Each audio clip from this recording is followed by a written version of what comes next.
Il y a un moment dans la vie où rien à l'extérieur ne suffit plus. Ce que l'on possédait, ce que l'on poursuivait, ce que l'on croyait, tout cela perd soudainement son poids. C'est souvent discret, parfois violent, mais c'est toujours irréversible. Être spirituellement éveillé ne signifie pas avoir trouvé toutes les réponses.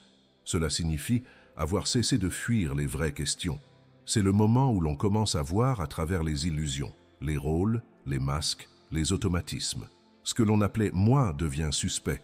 Ce que l'on considérait comme normal devient absurde.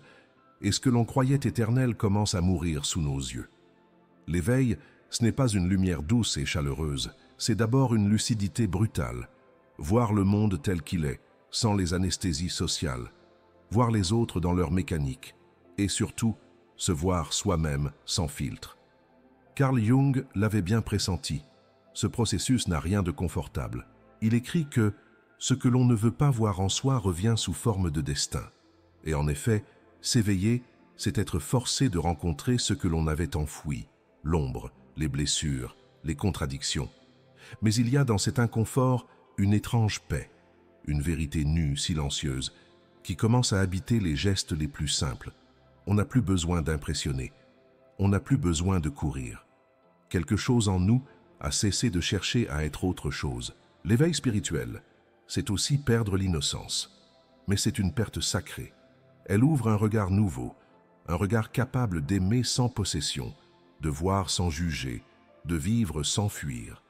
Et à partir de là, plus rien n'est pareil. La vie ne change pas toujours à l'extérieur, mais à l'intérieur, tout bascule. Quand on commence à s'éveiller intérieurement, une étrange distance s'installe. Ce n'est pas qu'on veuille s'éloigner des autres, c'est simplement qu'on ne peut plus parler comme avant, ni jouer le jeu des apparences, ni participer à des conversations vides de sens. Ce que l'on tolérait autrefois devient presque insupportable. Les bavardages, les jugements rapides, la course aux possessions, les drames fabriqués, tout cela devient comme un vieux costume qu'on ne peut plus enfiler, et alors vient la solitude, pas celle du rejet, mais celle de la dissonance. Le monde continue de tourner sur un certain rythme, et vous avez changé de fréquence. On tente parfois de partager ce que l'on ressent, mais les mots tombent à plat, ou pire, ils sont mal compris, moqués, minimisés.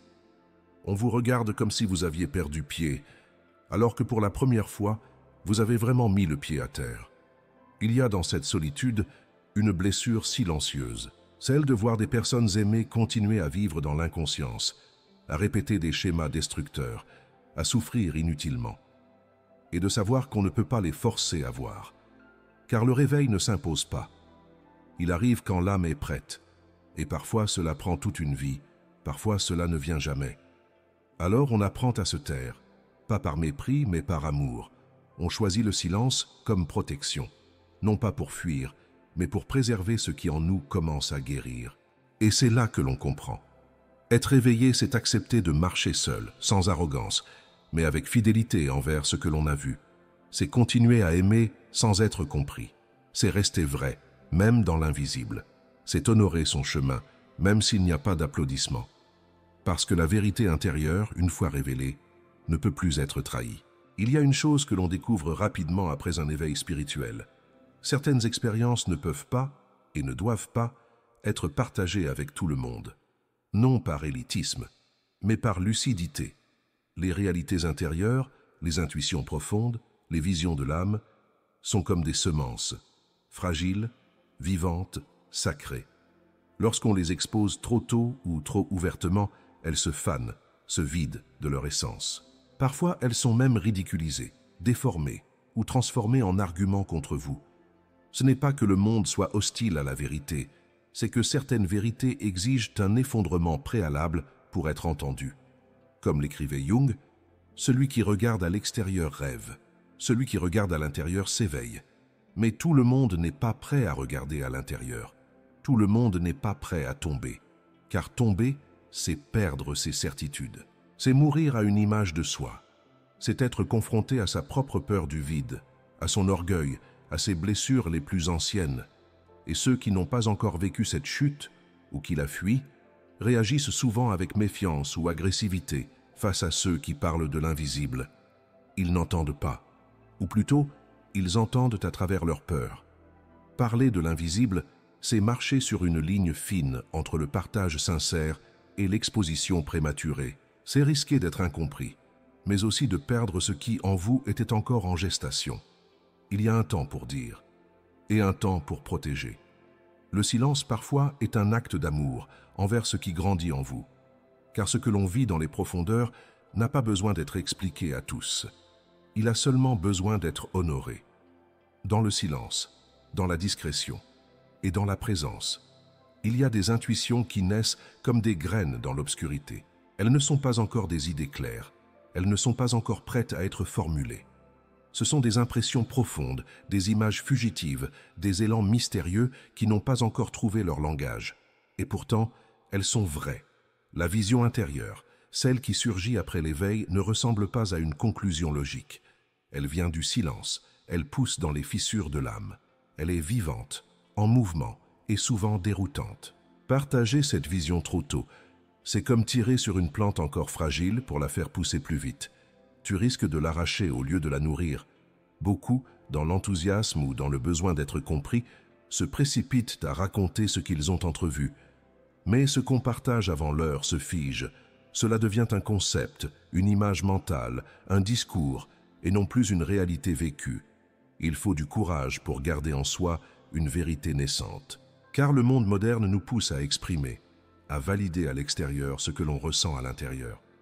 On veut qu'on nous dise « Oui, tu as raison. Oui, tu es sur la bonne voie. » Mais la véritable vision intérieure n'a pas besoin d'être validée. Elle a besoin d'être écoutée, nourrie, respectée, comme une flamme qu'on protège du vent, comme un secret sacré. Jung comprenait cela. Le processus d'individuation est lent, intime, parfois chaotique. Ce qui germe en toi appartient d'abord à ton inconscient, à ta profondeur. Tu ne peux pas encore le transmettre, car tu ne le possèdes pas pleinement. Alors garde le silence. Observe. Écris peut-être, pour toi seul. Laisse ce mystère croître en toi, s'enraciner, devenir chair. Viendra un jour, peut-être, où tu sauras en parler. Mais ce jour ne viendra pas de ton besoin d'être entendu. Il viendra de la maturité de ta vérité. Et ce jour-là, tu parleras avec peu de mots. Mais chacun d'eux portera le poids du réel. Il y a des douleurs que l'on porte comme des tatouages invisibles, des blessures anciennes, peut-être muettes, mais toujours actives, logées dans le corps, dans les rêves, dans certains silences qu'on évite encore. Ces blessures font partie du chemin. Elles t'ont brisé parfois. Elles t'ont réveillé surtout. Elles t'ont poussé à chercher ce que la surface du monde ne pouvait plus t'offrir.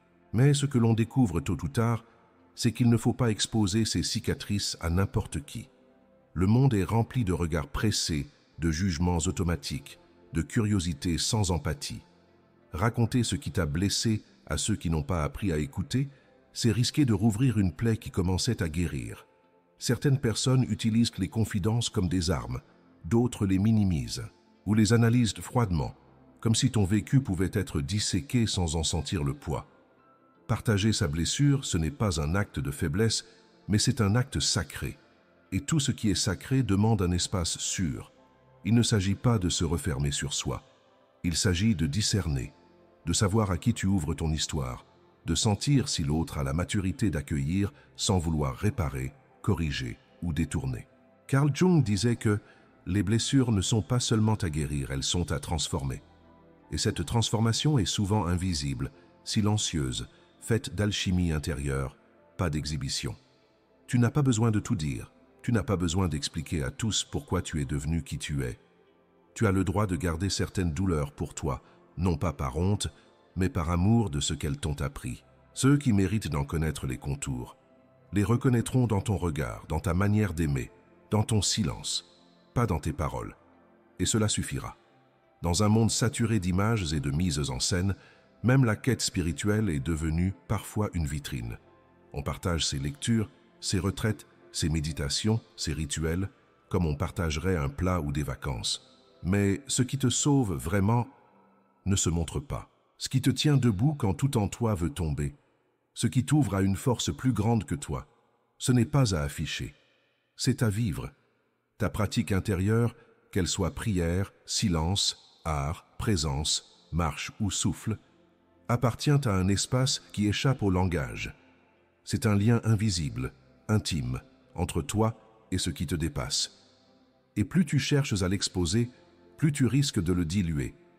Jung disait que les symboles vivent dans l'âme et ne peuvent être compris que par elle. Ce qui agit en toi ne demande pas à être compris par les autres. Cela demande à être respecté, intégré, protégé. Il n'y a aucun mal à partager des morceaux de chemin. Mais il faut se demander, est-ce que je partage pour offrir ou est-ce que je partage pour exister dans le regard de l'autre? L'éveil véritable s'accompagne d'humilité, non pas d'un effacement de soi, mais d'un recentrement. On ne cherche plus à impressionner, on ne cherche plus à convaincre. On vit simplement, en accord avec l'invisible qui nous transforme. Et cette cohérence silencieuse devient en elle-même un message, une présence, une lumière douce, une vérité qui ne crie pas, mais qui apaise.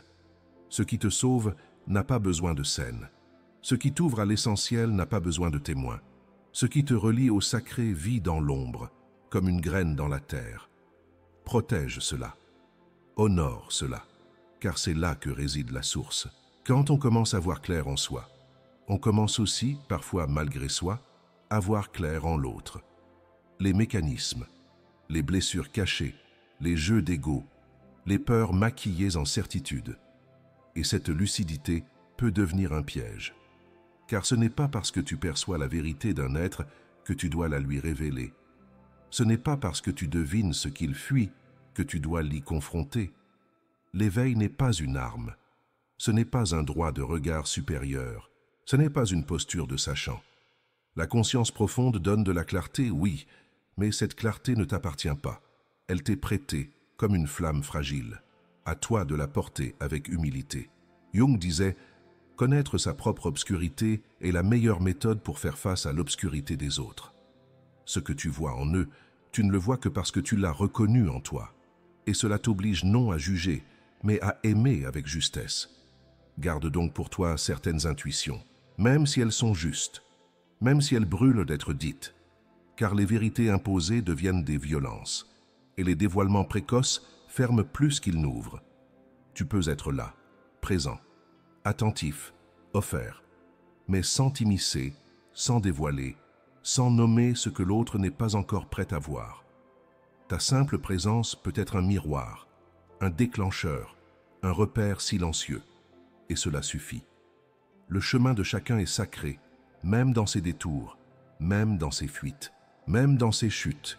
Respecte cela, aime cela. Et souviens-toi, le vrai regard ne pénètre pas, il enveloppe. Il y a un moment dans le chemin où, au milieu du chaos, une direction intérieure se dessine. Ce n'est pas une solution, ce n'est pas une certitude rigide, c'est un sens, une cohérence, un fil d'or fragile mais tenace que tu sens vibrer au cœur de ta vie. Et cela, c'est précieux, c'est ton étoile. Mais il faut beaucoup de maturité pour comprendre que ce fil n'a pas vocation à être brandi devant tous. Ce qui fait sens pour toi ne sera peut-être qu'un non-sens pour l'autre. Pire, cela peut devenir un objet de moquerie, de débat, de rejet. La vérité intérieure n'est pas une vérité universelle. Elle est ton langage secret avec le mystère. Elle est née de tes nuits, de tes pertes, de tes renaissances, et elle n'a pas besoin d'être acceptée par ceux qui encore tournent en rond dans leur confusion. Ce n'est pas leur faute, c'est simplement que ce n'est pas encore leur heure. Partager ta vérité avec quelqu'un qui n'a pas encore effondré ses illusions, c'est comme parler d'amour à quelqu'un qui n'a jamais aimé, ou pire, qui refuse d'aimer. Tu te heurteras à l'ironie, à l'incompréhension, à la résistance. Et si tu n'es pas solide, tu te remettras en question. Tu douteras de ce qui pourtant te nourrit. Alors préserve. Préserve ce sens que tu as trouvé. Préserve ce que tu sais être vrai, même si c'est indicible. Préserve la lumière que tu portes, car elle n'a pas besoin d'être crue, elle a besoin d'être vécue. Un jour peut-être quelqu'un te demandera « Comment as-tu fait pour traverser ?» Et tu sauras que c'est le bon moment pour parler, avec douceur, avec justesse, avec amour. Carl Jung n'a jamais cherché à convaincre. Il n'a pas fondé une religion, ni rédigé un manuel de vérité absolue.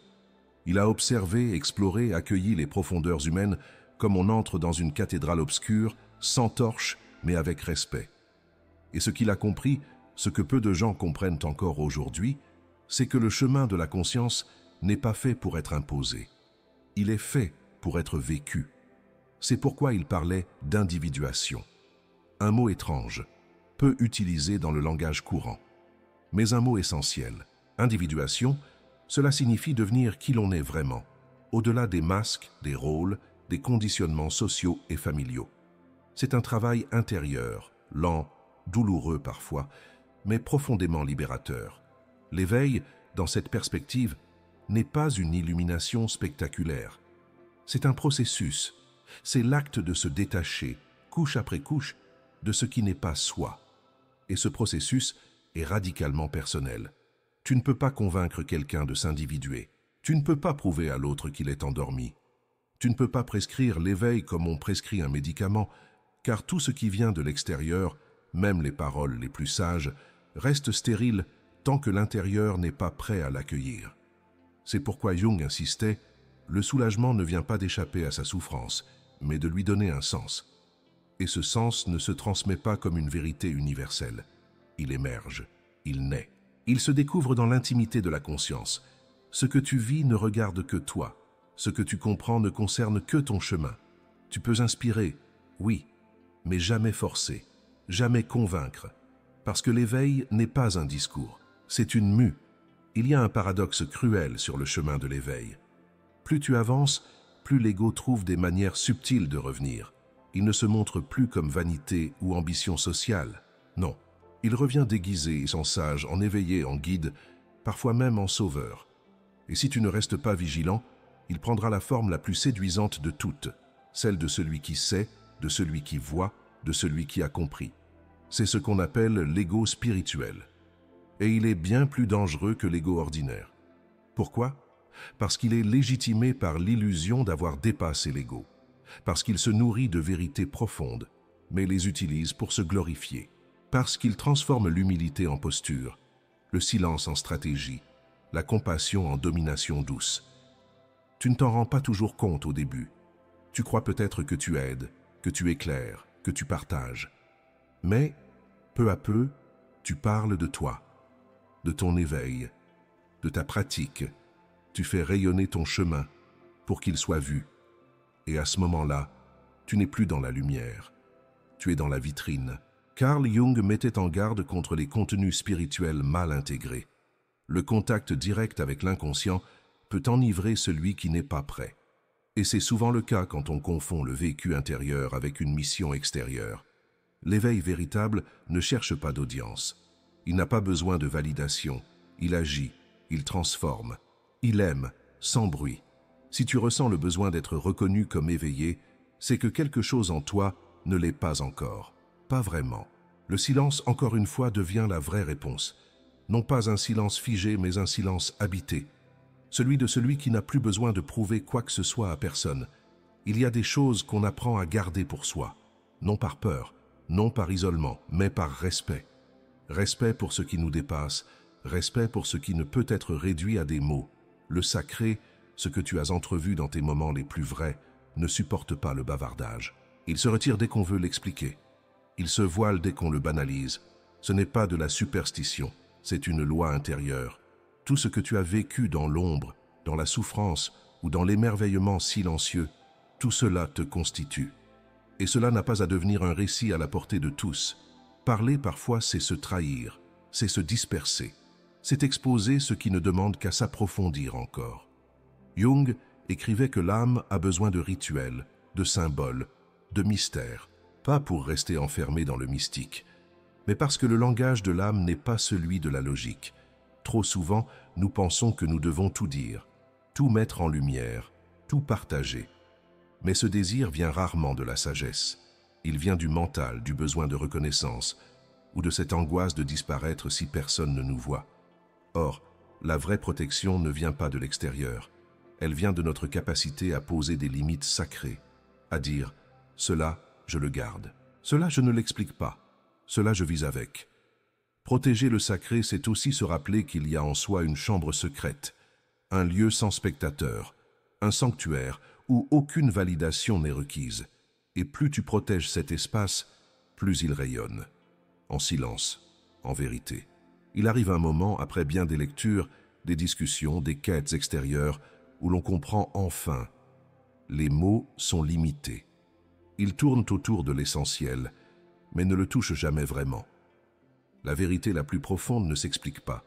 Elle se devine, elle se ressent, elle se transmet autrement. Ce autrement, c'est la présence. Un regard paisible, un silence qui n'étouffe pas mais qui enveloppe.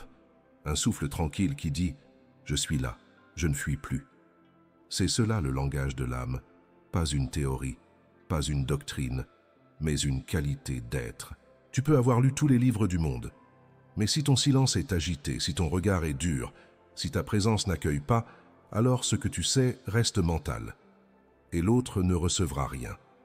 Carl Jung disait « Les gens font tout, peu importe à quel point c'est absurde, pour éviter de faire face à leur propre âme.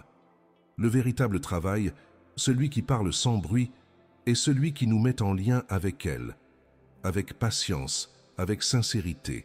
La sagesse, la vraie, se reconnaît non dans l'éloquence, mais dans le calme d'une pièce habitée, dans la qualité du silence entre deux phrases, dans la profondeur d'un simple « oui » dit avec le cœur. Tu n'as pas besoin de parler pour toucher, tu n'as pas besoin d'enseigner pour transmettre, tu as besoin de vivre. Et plus tu vis depuis cet espace intérieur, plus ton silence devient une offrande, une lumière douce, une paix contagieuse. Ne sous-estime jamais ce pouvoir, celui de ceux qui n'ont rien à prouver et dont la seule présence suffit. Il y a une forme de paix qui ne se proclame pas, une autorité intérieure qui ne cherche aucun trône, une lumière qui ne demande aucun projecteur. Celui qui est vraiment éveillé ne cherche pas à l'annoncer. Il ne dit pas « Regardez comme je suis conscient ». Il est, simplement, et cela suffit. Dans un monde qui valorise l'image, la performance, les apparences, il peut sembler contre-intuitif de ne rien revendiquer. Mais le chemin de l'éveil est à l'envers de ce monde. Plus tu te rapproches de ta vérité, moins tu ressens le besoin de convaincre, moins tu ressens le besoin d'avoir raison, moins tu ressens le besoin d'être vu. Carl Jung, malgré son immense savoir, restait profondément humble devant l'inconscient. Il savait que plus on touche à l'essentiel, plus le mystère grandit. Et que le véritable éveil ne donne pas de réponse toute faite, il ouvre des questions plus profondes. Celui qui s'éveille vraiment devient un espace, un refuge, une respiration pour ceux qui croisent sa route. Mais il n'enseigne pas à tout prix, il ne donne pas de leçons à qui ne les a pas demandées, il ne se drape pas dans des habits de guide, car il sait que tout rôle est un costume, et que l'âme, elle, ne joue pas. Ce que tu as traversé, ce que tu as compris, ce que tu portes en silence, cela vit en toi. Tu n'as pas besoin de le défendre. Tu n'as pas besoin de l'étaler. Ta transformation parle pour toi. Ton regard, ta douceur, ta stabilité deviennent tes seuls discours. Et plus tu avances, plus tu sens qu'il est doux de ne plus avoir rien à prouver. Juste être et laisser ton être rayonner, sans bruit. À la fin du chemin, ce n'est pas le savoir qui reste. Ce n'est pas la somme des expériences. Ce n'est même pas le nombre de révélations ou de prises de conscience que tu as accumulées. Ce qui reste, c'est ce que tu as gardé vivant en toi, dans le silence. Non pas un silence d'évitement, mais un silence plein, un silence habité, un silence libre, libre de prouver, libre de convaincre, libre d'expliquer.